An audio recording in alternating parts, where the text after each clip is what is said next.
क्योंकि ज्यादा क्वेश्चन है नहीं, मतलब 10-15 क्वेश्चन होगा, है ना, 10-15 क्वेश्चन होंगे एक पेपर में। चलिए 2015 का देखते हैं, इसके नीचे जस्ट होगा तो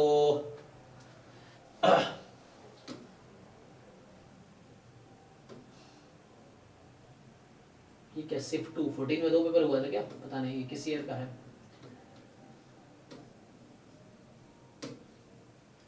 चलिए आगे देखते हैं क्या हो रहा है। तो ये तो एप्टीट्यूड है,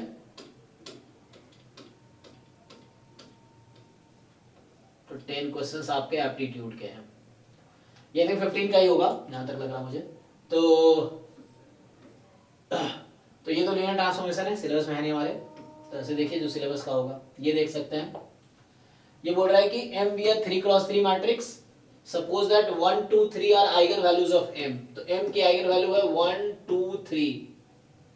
तो ये कैली हैमिल्टन थ्योरम पे हो जाएगा ना, आप M से मल्टीप्लाई कर देंगे, इक्वेशन बन जाएगी जैसे m³ by alpha minus m square plus 11 by alpha. करने का है सर। हाँ आइगन वैल्यूज डायरेक्ट पुट करने से अल्फा का वैल्यू 6 आ रहा है। जी जी, उससे भी कर सकते हैं, बात वही है। तो वो बस इसको क्या कर रहा था, i के इक्वल, है ना, यहाँ 11m आ जाएगा ना। ओके, तो मैंने m से मल्टीप्लाई कर दिया जस्ट सिंप्लीफिकेशन के लिए। अब m की जगह आप 1 रख दीजिए, ठीक है, तो वैसे भी आ जाएगा कि ये कैली हैमिल्टन थ्योरम कहता है कि हर मैट्रिक्स अपने कैरेक्टरिस्टिक इक्वेशन को सेटिस्फाई करेगा, और उसी कैरेक्टरिस्टिक इक्वेशन से आइगन वैल्यू आती है। तो पुट कर लीजिए, m की जगह 1 रख दीजिए, आ जाएगा, ठीक है। तो m को जस्ट 1 रख दीजिए, i की जगह 1 है ना, मतलब 1 आइगन वैल्यू 2 3 4 इस तरह से सॉल्व कर लेंगे, तो जस्ट 1 रखने पे आ जाएगा। तो सिर्फ 1 रखने से ही अल्फा का वैल्यू 6 आ रहा है, 2 रखने से भी 6 आ रहा है, 3 रखने से। हाँ सेटिस्फाई करेगा ना, इसीलिए ठीक है। हाँ। क्योंकि ये characteristic third degree characteristic equation है, तो आ जाएगा। काई हैमिल्टन थ्योरम से हो गया। यहाँ जो है आपके पास नेक्स्ट क्वेश्चन जो है ये नेक्स्ट तीसरा है ना, 13 है, क्योंकि 10 क्वेश्चन एप्टीट्यूड का था इसलिए 13 है। m कोई 3x3 सिंगुलर मैट्रिक्स है, तो यहाँ बता दिया मुझे m का एक आइगन वैल्यू 0 होगा, है ना, क्योंकि सिंगुलर मैट्रिक्स है तो डिटर्मिनेंट 0 होगा, तो एक आइगन वैल्यू 0 है। Suppose that 2 and 3 are eigenvalue of m, तो पहले तो सिंगुलर बोला, फिर 2 3 दे रहा है, तो 0 2 3 तीनों आइगन वैल्यू मिल गया मुझे। then the number of linearly independent eigenvector of this, तो सिंपल 0 रखेंगे तो क्या आंसर होगा, 0 + 2 + 1, तो कितना आ गया, सॉरी 0 + 0 1 आए, मतलब इसके करस्पॉन्डिंग आइगन वैल्यू निकाल लीजिए। तो क्या आएगी इसके करस्पॉन्डिंग आइगन वैल्यू, एक 1 आ गई, 2 रखेंगे तो 8 + 4 + 1 13, और 3 रखेंगे तो कहने का मतलब यहाँ पे 27 + 6 33 34, तो मतलब इस मैट्रिक्स का हमने आइगन वैल्यूज निकाल लिया, क्या क्या आया 1 13 and 34। अब तीनों डिस्टिंक्ट आइगन वैल्यू है, तो इसके पास कितने लीनियरली इंडिपेंडेंट आइगन वेक्टर होंगे, 3, क्योंकि डायगोनलाइजेबल हो जाएगा, क्योंकि डिस्टिंक्ट आइगन वैल्यू है तो हर आइगन वैल्यू करस्पॉन्डिंग एक एक लीनियरली इंडिपेंडेंट आइगन वेक्टर मिलता रहेगा, तो इसका आंसर है 3, ठीक है। तो इजी क्वेश्चन था, सिंगुलर बोल के 0 दे दिया आइगन वैल्यू, और ये 2 3 दे ही रखा है, तो इन आइगन वैल्यू से यहाँ पुट कर दिया, m की जगह एक बार 0 तो 1 आया, m की जगह एक बार 2 तो 13 आया, 3 तो ये आ गया। डिस्टिंक्ट आइगन वैल्यू है, डायगोनलाइजेबल है, तो 3 लीनियरली इंडिपेंडेंट आइगन वेक्टर मिलेगा। यहाँ कह रहा है कि m कोई 3x3 की मैट्रिक्स है, और इस तरीके से है कि m दिस, अब ध्यान से देखिए इसमें मैं क्या कॉमन निकालूंगा कि यही वेक्टर मिलेगा मुझे, तो -1/2 हैं मैं पूछ रहा हूँ क्या कॉमन लूं इसमें से कि ये बन जाए। सर क्यों सर, आप नेक्स्ट पोर्शन ध्यान से हाँ कोई बात नहीं, m भी बराबर लैम्डा v, है ना, m भी बराबर लैम्डा v, तो यहाँ से पता चला m की जो आइगन वैल्यू है वो 3 दूने 6 -3। ओके, अगर मैं -3 कॉमन लूंगा तो ये बन जाएगी, तो ये m भी बराबर लैम्डा v बन जाएगी, ये mv1 बराबर लैम्डा 1 v1, तो m की एक आइगन वैल्यू यहाँ से -3 आ गई, कोई बात नहीं, देखो यहाँ से अब mq time this is this, okay, तो यहाँ से क्या बोल रहा है mq of this is this for some alpha beta belongs to mod alpha क्या होगा, तो ठीक है इसी को फिट कर दो। ओके, अब मुझे अगर इसको इसके जैसा बनाना होगा तो मुझे क्या करना है, 2 से मल्टीप्लाई करना है ना, या तो इससे -1/2 जैसे भी करना है ना, तो मैं अगर दोनों तरफ 2 से मल्टीप्लाई कर दूं -2 से, तो m क्यूब इंटू -2 -1 0, तो यहाँ हो जाएगा -2 अल्फा -2 बीटा -2 गामा, ठीक है ना। हाँ क्या, अच्छा एक मिनट, हाँ हाँ, मैंने -2 से मल्टीप्लाई किया दोनों साइड, क्यों किया मल्टीप्लाई, ताकि इसके जैसा बन जाए, इसके जैसा मतलब इसके जैसा बन जाए। तो -2 1 0 बनाने के लिए मैंने 2 से दोनों तरफ -2 से दोनों तरफ मल्टीप्लाई कर दिया, सही है। ओके, अब ध्यान से देखिए आप, m क्यूब इंटू दिस है तो m स्क्वायर बाहर रखो अभी आप, और m इंटू दिस किसके इक्वल है बता रखा है मुझे, m इंटू वी बराबर लैम्डा वी, तो लैम्डा 1 v1, तो लैम्डा 1 क्या आया था -3, तो जैसे भी कर लो आप, तो -3 टाइम, देखो समझ लो क्या कर रहा हूँ, m क्यूब है तो m स्क्वायर मैंने बाहर किया, एक m यहीं पे है, m v1, तो m v1 बराबर लैम्डा 1 v1, तो लैम्डा 1 -3 था, तो -3 टाइम खुद ही आएगा ये, अभी यही है ये -2 अल्फा -2 बीटा -2 गामा।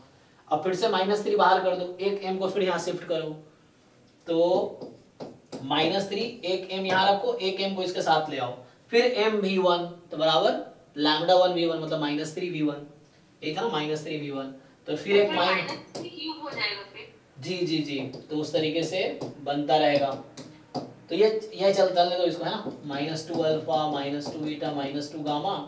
अब यहाँ से फिर एक m वहां जाएगा, तो m भी बराबर लैम्डा v, तो लैम्डा -3 है, तो यहाँ से फाइनली आ गया -3 का क्यूब और v रहेगा, तो -2 -1 0, क्योंकि m भी बराबर लैम्डा v, तो -3 3 बार। अब ये कंपेयर कर लो, आ गया ना आंसर, तो -2 अल्फा -2 बीटा -2 गामा, तो मुझे -2 अल्फा जो है पहला element in the column vector of right side, और पहला element in the column vector of left side, तो -2 -3 की पावर क्यूब, तो यहाँ से अल्फा की वैल्यू आ गई है ना -27, और यहाँ पूछा है मॉड अल्फा 27, ठीक है ना, तो इजी है। तो जस्ट यहाँ पे आपको एम बी बराबर लैम्डा बी, मतलब यही बनाना था वहां पे, तो उससे इजीली आ गया। जैसे भी करते हैं आप, बात बराबर है, यहाँ भी कॉमन लेके हटा के इधर डिवाइड कर सकते थे तो भी आ जाता। हम लोग अलग से किए तो फिर 27 आ गया। हाँ मतलब दूसरे तरीके से भी करेंगे कि हमने यहाँ पे वो किया है, जैसे भी करो, ठीक है। तो ये आइगन वैल्यू आइगन वेक्टर के डेफिनेशन पे था, एम बी बराबर लैम्डा बी, और वही चीज यहाँ 3 बार यूज हुआ है, एम क्यू था इसीलिए, एक एम दूसरे एम तीसरे एम के साथ। ये यूनिफॉर्मली कॉन्टिन्यूअस है, यूनिफॉर्मली कॉन्टिन्यूअस फंक्शन है ये, हमने हमारे पास हाँ था ना हमारे सिलेबस में, कॉन्टिन्यूटी यूनिफॉर्म कॉन्टिन्यूटी, फंक्शन है सिर्फ। हाँ तो वहां भी था ना, कोई फंक्शन यूनिफॉर्मली कॉन्टिन्यूअस कब होगा, चलिए देखिए। सो ये है sine square T square 0 to x, ठीक है। तो 0 पे तो 0 to 0 0 हो जाएगी, बाउंडेड है। इन्फिनिटी पे क्या होगी, अगर मैं 0 to इन्फिनिटी करता हूं ये, तो क्या होगा, तो it's better to take the idea f dash x, तो आप यहां से f डैश x निकालेंगे तो ये बन जाएगा sine square x square, right, ये बन गया। अब ये डेरिवेटिव तो बाउंडेड है ना, बाउंडेड एंड आल्सो कॉन्टिन्यूअस है, बाउंडेड है, कॉन्टिन्यूअस बट बाउंडेड, तो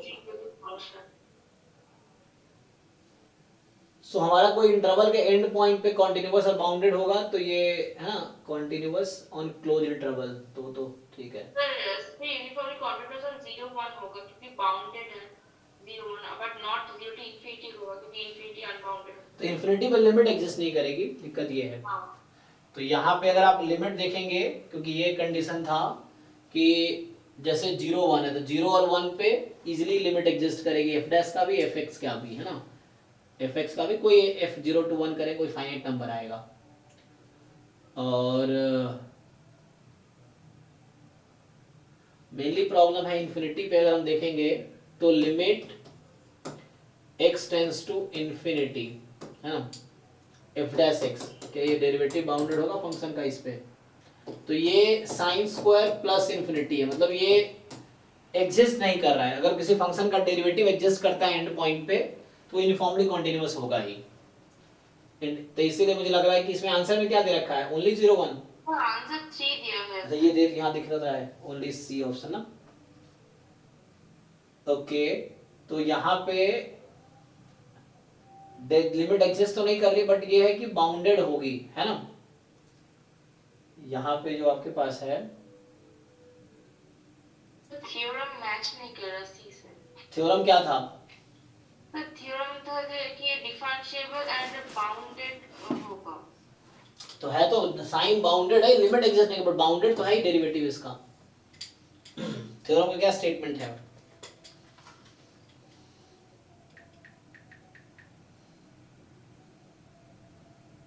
चेक करो भाई, डेरिवेटिव बाउंडेड है ना।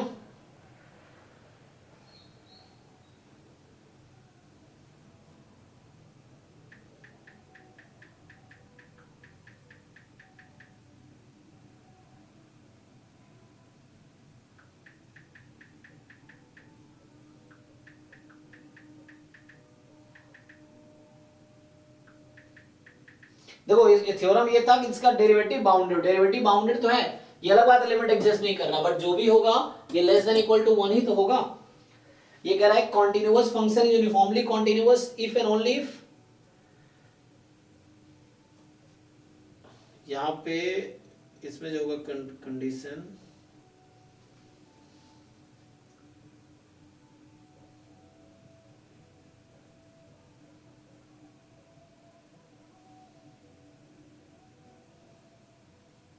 Bounded derivative is sufficient for uniformly continuous, है ना।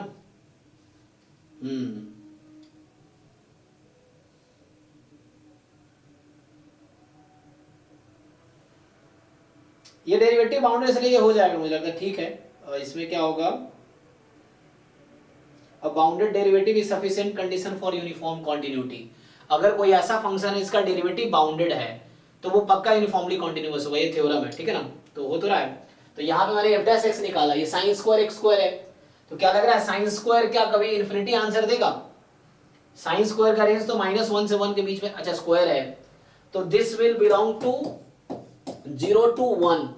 अब जो भी होगा लेकिन डेरिवेटिव तो बाउंडेड है इसका। अच्छा लिमिट नहीं, कोई बात नहीं, इसमें फंक्शन जो होगा इफ यू कैन इंटीग्रेट तो यहाँ से 0 था ना कि a से b तक b में होगा और उसका मतलब बाउंडेड मतलब a से b होगा और उसका इंटीग्रेशन मतलब कॉन्टिन्यूअस होगा, ऐसे था ना।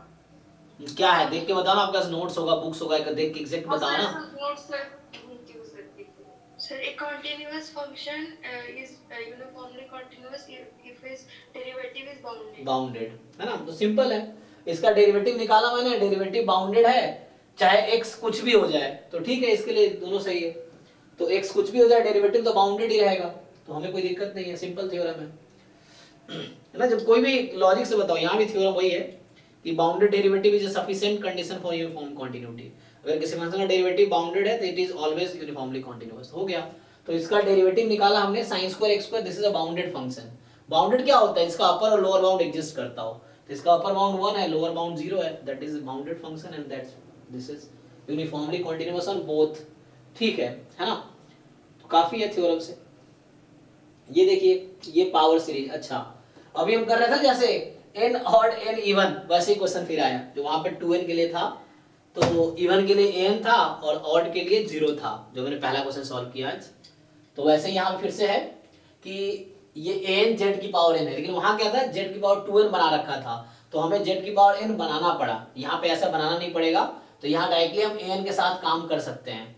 कभी अगर आप 1/3 की बार n का मतलब n लेने से 3 आ जाएगा। ठीक है ना।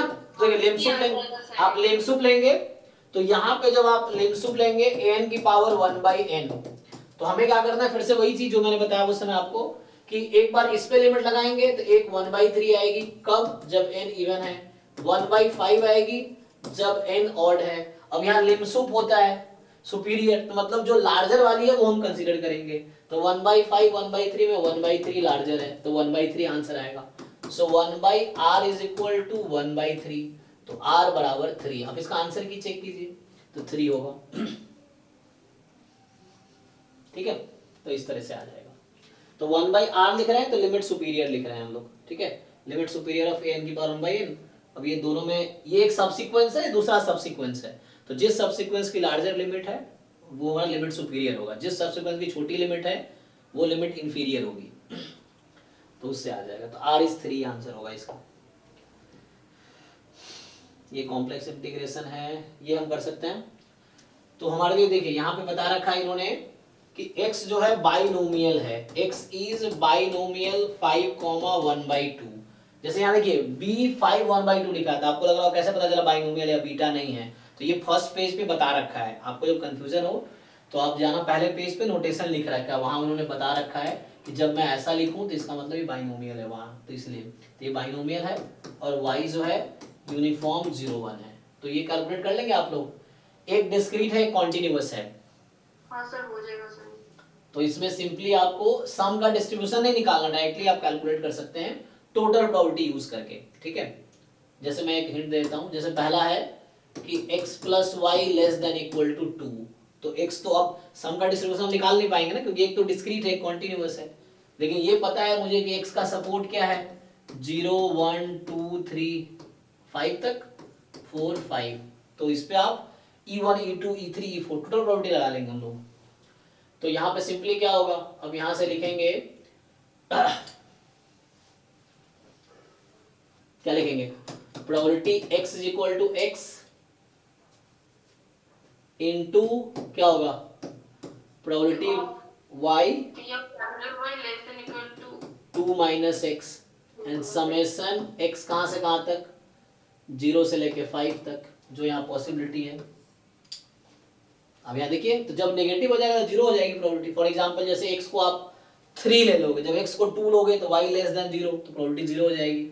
जब x को 3 लेंगे तो 0 हो जाएगी, 4 लेंगे 0, 5 लेंगे 0, तो x की वैल्यू 0 1 2 तक चलेगा, ये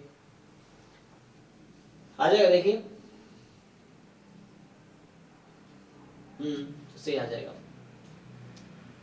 यहाँ भी मतलब यहाँ गिवन लिख सकते हैं, गिवन x = x, ये टोटल प्रोबेबिलिटी यूज हो रहा है यहाँ पे, probability of EI into a given EI। तो यहाँ आप चाहे तो लिख सकते हैं x = x, मैं x को x रख रहा हूँ, तो probability of EI into a given EI, a आपका ये है, probability of capital A is equal to probability of EI into a, total probability, same thing denominator में लग जाएगा।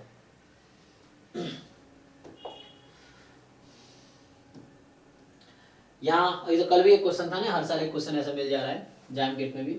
तो आपको CDF दे रखा है, पूछ रहा है प्रोबेबिलिटी, तो हमें पता है कि CDF at 4 minus CDF at 2 minus, अब ध्यान रखना क्योंकि ये माइनस का अगर ध्यान नहीं रखो तो आंसर गलत आ सकता है। तो फॉर्मूला आपको ध्यान रखना, 4 डिफरेंट केसेस है, दोनों तरफ इक्वलिटी होगी, दोनों तरफ नहीं होगी, एक साइड होगी एक साइड नहीं होगी, 4 केसेस हैं, चारों के अलग अलग फॉर्मूला है। इन जनरल कॉन्टिन्यूअस में चारों का सेम आंसर आएगा, लेकिन अगर मिक्स्ड है तो अलग अलग आंसर आएंगे। तो यहाँ 4 माइनस का मतलब जब 4 की लेफ्ट हैंड लिमिट, तो 4 तो चलो यहीं पे आ गया, तो ये तो 1 आ जाएगा।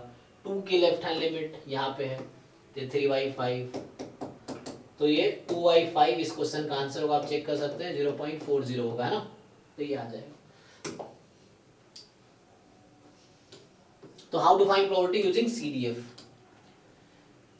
यहाँ देखिए आपको पता है हाउ, सो ये इंटीग्रेशन है 1 माइनस CDF x dx। हाँ कोई दिक्कत नहीं, तब भी हो जाएगा, क्योंकि ये फॉर्मूला तीनों केस में वैलिड है, डिस्क्रीट कॉन्टिन्यूअस मिक्स सब में वैलिड है। देखिए करके दिखाता हूँ, आप किसी और तरीके से, हालांकि ये डिस्क्रीट का है तो एक तरीका है कि आप PMF निकाल लेंगे तब भी हो जाएगा। तो मैं दो तरीके से करके आपको वेरीफाई करके दिखाता हूँ कि आंसर सेम आएगा। तो यहाँ जंप कहाँ है, 0 पे, कितने का जंप है, 1/4 का। 1 पे कितने का जंप है, कितना, 1/3 माइनस 1/4, 1/12, तो 1/12 का। फिर 2 पे कितने का जंप है, 1/2 माइनस 1/3, कितना, 1/6, ठीक है, 1/6 2 पे। और नेक्स्ट पॉइंट क्या है, 11/3, सो 11/3 पे कितने का जंप है, 1 माइनस 1/2, 1/2 का। तो ये PMF हो गया। तो इसके हिसाब से EX क्या आना चाहिए, समेशन xi pi, तो 0 फिर 1/12 1/3 11/3 2 है ना, 11/6, सो टोटल 12 LCM ले लो आप। तो 1 प्लस 4 × 12, 6 दूने 12 22, तो कितना आ गया 27/12, तो 3 से काटेंगे 9 3 जा 3 4 जा, सो 9/4 इसका आंसर है। हमने जब पीएमएफ से देखा, इसी को मैं इस फॉर्मूले से लिखूंगा तब भी सेम आंसर आएगा। देखिए तो यहाँ 0 से 1, तो 0 से 1 1 माइनस 1/4 dx प्लस 1 से 2, तो 1 से 2 1 माइनस 1/3 dx प्लस 2 से 11/3 1 माइनस 1/2 dx एंड प्लस आगे आप करेंगे 11/3 से इंफिनिटी, तो 1 माइनस 1 0 ही हो जाएगी, तो लिखने की जरूरत नहीं है। और आप इससे भी ऐड करके देखिए, तो यहाँ से आ जाएगा पहला टर्म 1 माइनस 1/4 3/4, दूसरे से आएगा 1 माइनस 1/3, तो ये आ गया 2/3 एंड प्लस वहां से आएगा 1 माइनस 1/2, लेकिन यहाँ साथ में ध्यान रखना है 1/2 ये है, 11/3 माइनस 2, तो 3 दूने 6 है ना, कितना 5/3, देखिए ये आ गया, इसको ऐड कीजिए वही आंसर आएगा 3/4 2/3 प्लस 5/6, आंसर वही आएगा, चेक कीजिए। ठीक है जी, तो किसी भी तरीके से जाएंगे आंसर वही रहेगा, आप चेक कर सकते हैं इसको ऐड करके कि 3/4 2/3 और 5/6 मिलके वही आएगा 9/4।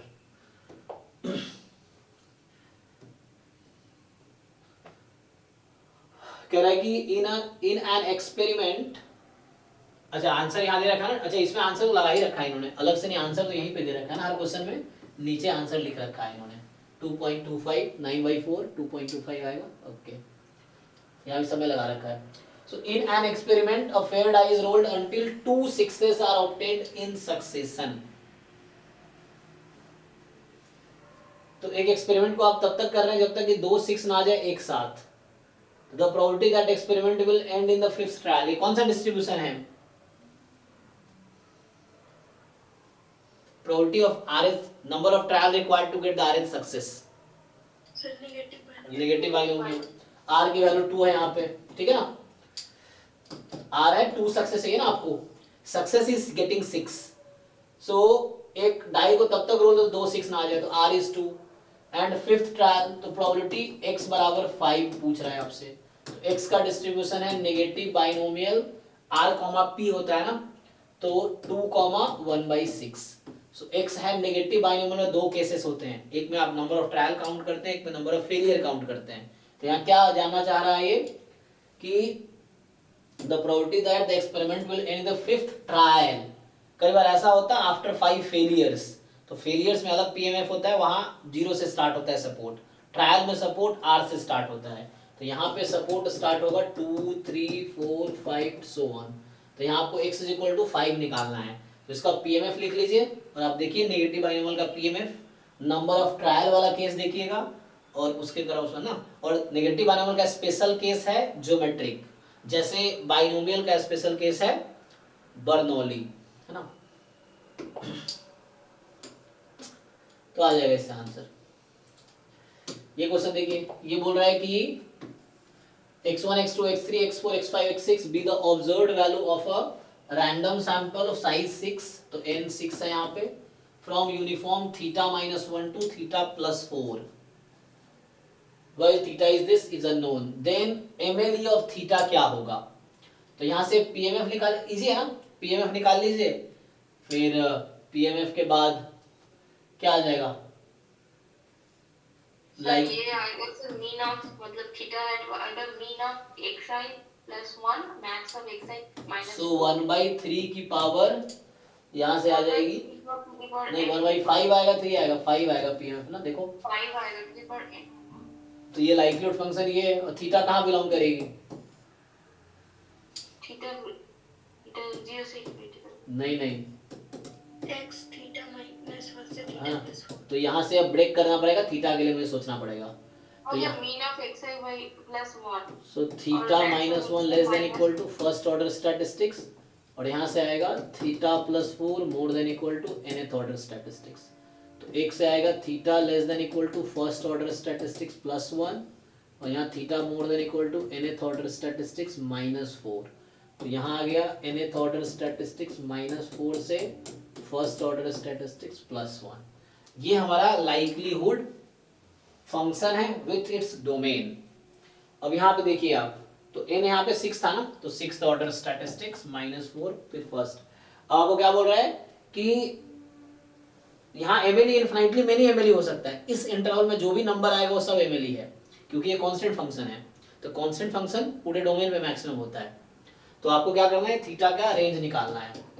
तो इसमें सबसे लार्जेस्ट वैल्यू कौन सी है, 4.5 नहीं 5.7, हाँ ये ना, तो 5.7 -4 तो हो जाएगा 1.7।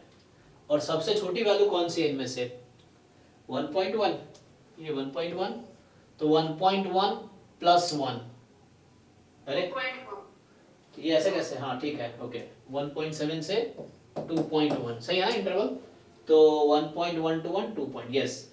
अब आपको देखना इस इंटरवल का हर नंबर एमएलई होगा। तो देखिए ऑप्शन में कौन सा नंबर इस इंटरवल में है, 1.8 ठीक है, तो जस्ट 1.8 ही है, बाकी आउट ऑफ इंटरवल है। देखिए अगर कोई और नंबर एमएसक्यू में अगर आता है मल्टीपल सेलेक्ट में, तो अगर मोर देन 1 नंबर इस इंटरवल के बीच का होता है वो सारे एमएलई होगा। तो any number belongs to this interval is the MLE, ठीक है। तो यहाँ पे लाइक्लीहुड फंक्शन है 1/5 की पावर 6, जब थीटा इसमें बिलोंग कर रहा है तो मतलब एमएलई होगा।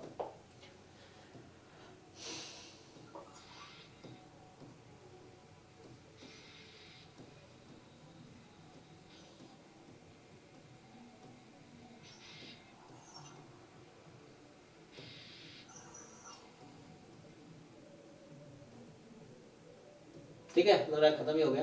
तो ये कर सकते हैं आप, यही वाला ना, ये तो नहीं था, हाँ ये हमारे सिलेबस का नहीं है, बेसिल फंक्शन ये वाला है। देखिए तो ये जो क्वेश्चन है आपको ज्वाइंट पीडीएफ दे रखा है, बोल रहा है x < 2/3 गिवन y is 3/4। तो कंडीशनल पीडीएफ आपको निकालना पड़ेगा यहाँ पे, है ना। You have to find f of x given y बराबर 3/4।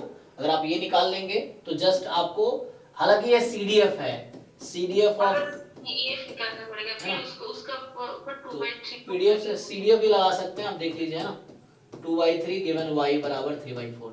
या तो कंडीशनल सीडीएफ निकाल लीजिए या कंडीशनल पीडीएफ निकाल के इंटीग्रेट कर सकते हैं। अगर कंडीशनल पीडीएफ निकाल रहे हैं तो जस्ट यू इंटीग्रेट, यहाँ पे x का लिमिट है 0 से y, y 3/4 है, तो 0 से 3/4 f of x given y is equal to 3/4 x given y is equal to 3/4 dx। तो first you find conditional PDF, आपको पता होगा ज्वाइंट से मार्जिनल आ जाएगा, मार्जिनल से कंडीशनल आ जाएगा, और कंडीशनल से या तो इंटीग्रेट कर लीजिए पीडीएफ को या सीडीएफ निकाल के डायरेक्टली वैल्यू पुट कर दीजिए तो आ जाएगा। ये यहाँ पे क्या कह रखा है कि आपके पास क्या है, एक सैंपल स्पेस है 0 1 का इंटरवल, ये प्रोबेबिलिटी फंक्शन डिफाइंड बाय, ध्यान रखिए, देखिए ये प्रोबेबिलिटी है 0 to x इंटरवल का। तो जब x 1 से 2 में है तो ये प्रोबेबिलिटी है, और 1 हाफ से इसमें है तो x प्रोबेबिलिटी है। तो पूछ क्या रहा है, what is the probability at half, कोई बताइए। हालांकि अच्छा क्वेश्चन है ये, तो आपको इस इंटरवल जैसा लिखना पड़ेगा इसको। हम क्या लिख सकते हैं इसको, प्रोबेबिलिटी 0 से 1/2 इंक्लूड करके माइनस, मैं क्या लिख सकता हूं, प्रोबेबिलिटी 0 से 1/2 का लेफ्ट हैंड लिमिट, समझ रहे हैं। देखिए आप लोग कर सकते ना, समझ आ रहा है क्या किया मैंने।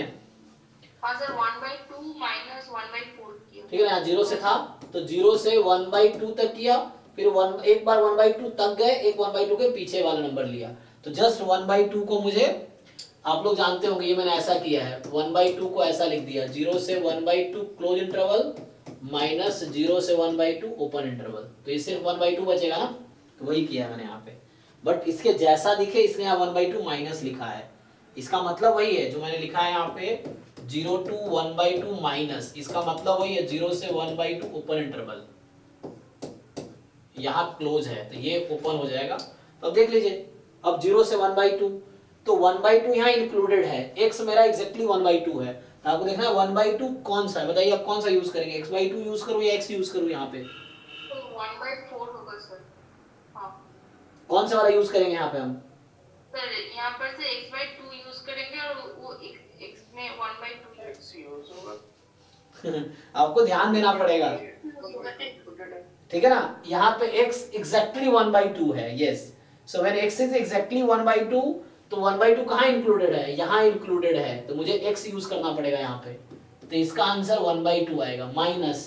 अब यहाँ 1/2 माइनस है, 1/2 के लेफ्ट हैंड लिमिट है, तो 1/2 के लेफ्ट हैंड लिमिट है, तो लेफ्ट हैंड लिमिट यहाँ पे रहेगी, तो 1/2 की लेफ्ट हैंड लिमिट यहाँ है। अब देखना x क्या है ना, हमें x को कंपेयर करना है, तो ये x/2 यूज होगा, तो ये 1/4 होगा, तो 1/2 माइनस 1/4, 1/4 इसका आंसर है। ये चीज है, तो आपको इस पे फिट करना था, इस पे। ये पीडीएफ नहीं, ऐसा नहीं पीडीएफ समझ लेना है इसको, दिस इज नॉट पीडीएफ। ये बता रखा है 0 to x इंटरवल की प्रोबेबिलिटी x के टर्म्स में क्या होगी, ऐसा है। हाँ, you may understand like x between, है ना, आप ऐसा सोच सकते हैं capital X between 0 and x, ये आप सोच सकते हैं, दिस विल वर्क, ठीक है। हाँ, सीडीएफ टाइप का समझ सकते हैं आप। सीडीएफ बोल सकते हैं इसको? नहीं, सीडीएफ बोल नहीं सकते, मतलब टाइप का समझ सकते हैं। We can not say it is CDF actually, I am not saying CDF. हम सीडीएफ जैसा समझ सकते हैं सॉल्व करने के लिए, this is not C, this is a probability at an interval बता रखा है आपको, this is not CDF actually, क्योंकि सीडीएफ की पर्टिकुलर प्रॉपर्टी होती है ना। ओके।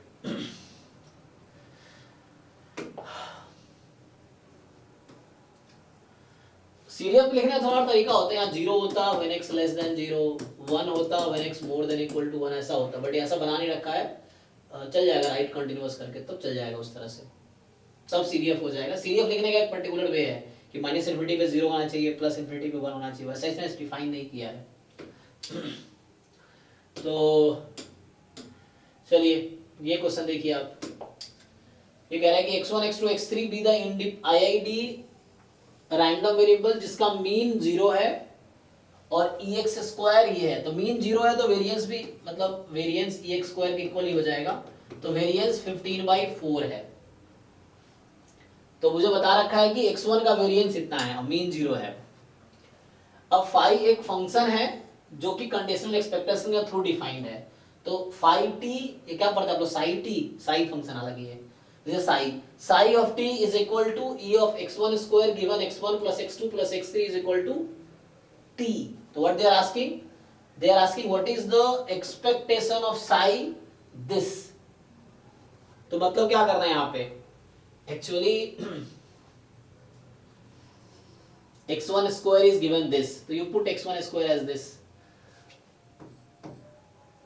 इसका आंसर है ना 2.5। तो बाकी आप ट्राई करके आइए, फिर कल इसको देखते हैं हम लोग, हो जाएगा सॉल्व, है ना, तो देखना पड़ेगा। तो अभी 2000 हमने आज 15 और 14 का डिस्कस किया है, आप ट्राई करके आइए, जो डाउट रह जाएगा कल डिस्कस करेंगे, और ये क्वेश्चन भी कल डिस्कस करेंगे, ठीक है। तो अभी के लिए थैंक यू।